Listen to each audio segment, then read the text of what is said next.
मुअज़्ज़िज़ दोस्तों, ये कहानी है एक साउथ अफ्रीकन एडवेंचरर और एक्सप्लोरर डेवी डुप्लेसिस की। डेवी को बचपन से ही सफर करने और नई नई जगहों को एक्सप्लोर करने का शौक था।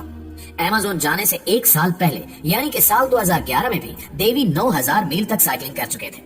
इनका ये सफर मिस्र के शहर कायरो से शुरू होकर साउथ अफ्रीका के ब्रीटो टाउन में जाकर खत्म हुआ था और इस पूरी जर्नी में इन्हें 120 दिन का वक्त लगा था।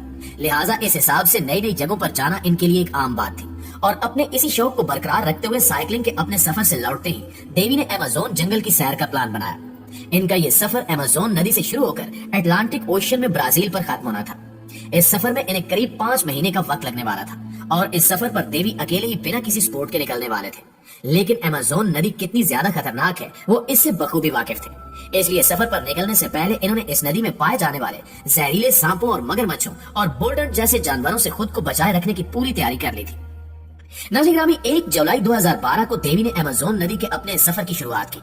हर रोज वो 10 से 12 घंटे तक अपनी छोटी बोट को लगातार चलाते रहते थे। रात होने पर या तो वो बोट में ही सो जाते या फिर जंगल में अपना कैंप लगाकर वहाँ रेस्ट करते और सुबह होते ही फिर से सफर पर निकल पड़ते। देवी को अपने सफर पर निकले अब करीब 2 महीने का वक्त हो चुका था और इस दौरान इनका सामना अमेज़न नदी और जंगल के कई तरह के खतरनाक जानवरों से भी हुआ। लेकिन बावजूद इसके अभी तक इनका ये सफर काफी शानदार चल रहा था। लेकिन सफर के 56वें दिन जब वो अपनी कश्ती को आगे बढ़ा रहे थे तभी एक दूसरी बोट उनके आगे से तेजी से निकल कर गई जिसमें 2 आदमी सवार थे। लेकिन कुछ ही दूर जाने के बाद ये बोट उनकी आंखों से ओझल हो गई। देवी अभी उस बोट के गायब होने के बारे में सोच ही रहे थे कि अचानक उनकी कमर से एक तेज रफ्तार और कोई नोकीली चीज आकर टकराई। इन्हें ऐसा लगा जैसे इनकी पीठ में तेज रफ्तार छुरा घोंप दिया गया हो। लेकिन ये कोई छुरा नहीं बल्कि एक तीर था जो सीधा उनकी रीढ़ की हड्डी में पेवस्त हो चुका था, जिसकी वजह से उनके जिस्म के ऊपरी हिस्से ने काम करना बंद कर दिया था और तीर लगने के साथ ही वो सीधा बोट से नदी के पानी में आ गए। इस दौरान देवी तैरने के लिए अपने हाथ पांव हिलाने की कोशिश तो कर रहे थे, लेकिन जिस्म का ऊपरी हिस्सा पैरालाइज हो जाने की वजह से वो अपने हाथों को हिला तक भी नहीं पा रहे थे। जिस्म के काम न कर पाने की वजह से वो सीधा नदी की सतह से जा टकराए। सतह से टकराने के साथ ही उनकी बॉडी में थोड़ी हलचल हुई और वो अपनी टांगों को झटका देकर पानी में नीचे से ऊपर आने लगे। ऊपर आते ही उन्होंने अपना सर पानी से बाहर निकालकर चारों तरफ देखा, लेकिन उन्हें वहाँ कोई भी नजर न आया सिवाय पानी में तैरती हुई अपनी छोटी सी बोट के, जो कि देवी के पानी में गिरने के साथ ही उलट चुकी थी। अपनी बोट को देखते ही देवी जैसे तैसे करके उसकी तरफ बढ़े, लेकिन अभी देवी ने अपनी बोट को छुआ भी नहीं था कि तभी एक और तीर आकर उनके चेहरे के बाएं हिस्से को छूते हुए निकल गया। उस तीर के लगते ही देवी एक बार फिर अपने होश हवास भूल गए, लेकिन फिर भी हिम्मत दिखाते हुए बड़ी मुश्किल के साथ अपने जिस्म को घसीटते हुए वो नदी के किनारे पर पहुंच गए।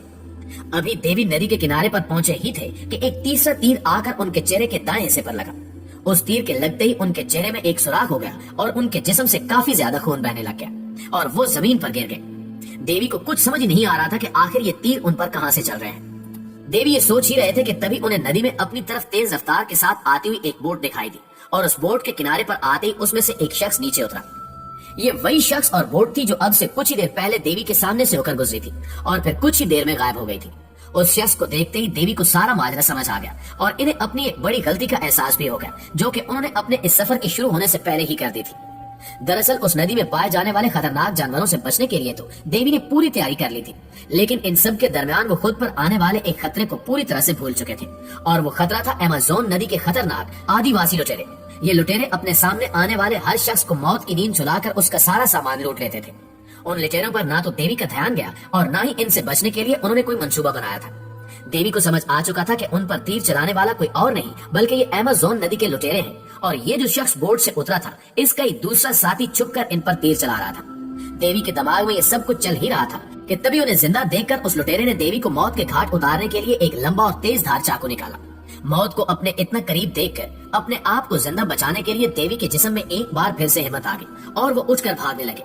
देवी को भागकर देखकर लुटेरे ने उन पर कई तीर चलाए, जिसमें से एक तीर उनकी टांग में लग गया।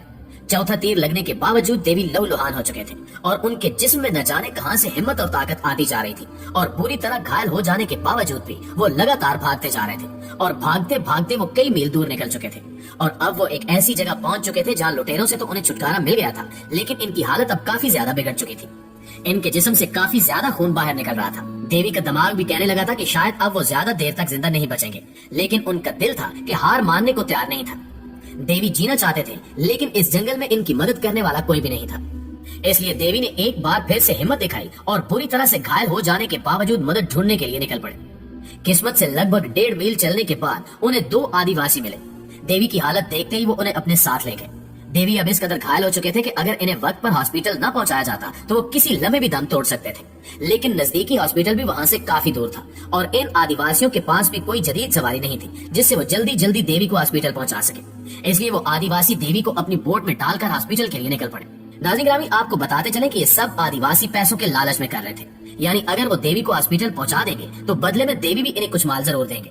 लेकिन जब इन्हें पता चला कि देवी का सारा पैसा और माल लुट चुका है तो वो उन्हें बीच रास्ते में ही छोड़कर वापस चले गए। देवी में अब इतनी हिम्मत नहीं बची थी कि वो उठते और आगे चल सकते। इतने लंबे अरसे से मौत से लड़ने और हिम्मत दिखाने वाले देवी भी अब हिम्मत हारने लगे थे।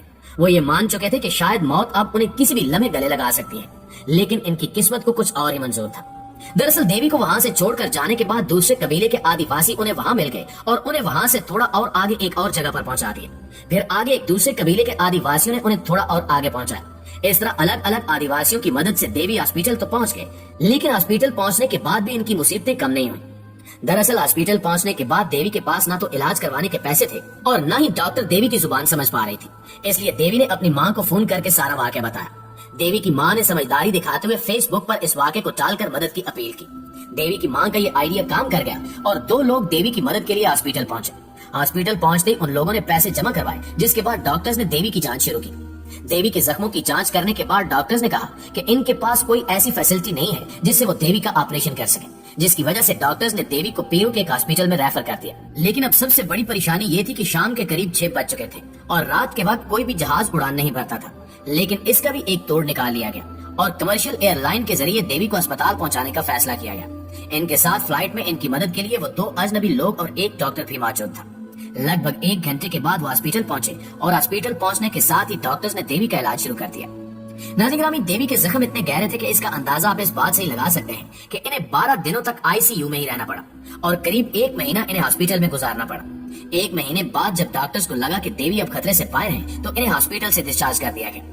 आज देवी एक राइटर, एक्टिविस्ट और मोटिवेशनल स्पीकर हैं जो लोगों को अपनी कहानी सुनाकर इन्हें जिंदगी के हर मोड़ पर डटे रहने की तलकीन करते हैं। जी तो प्यारे दोस्तों, अगर आप भी देवी के इस वाकये से मोटिवेट हुए हैं तो हमें कमेंट बॉक्स में जरूर बताइएगा। बाकी मिलते हैं अगली वीडियो में, तब तक के लिए अपना और अपने प्यारों का ढेर सारा ख्याल रखिएगा। अल्लाह निगहबान।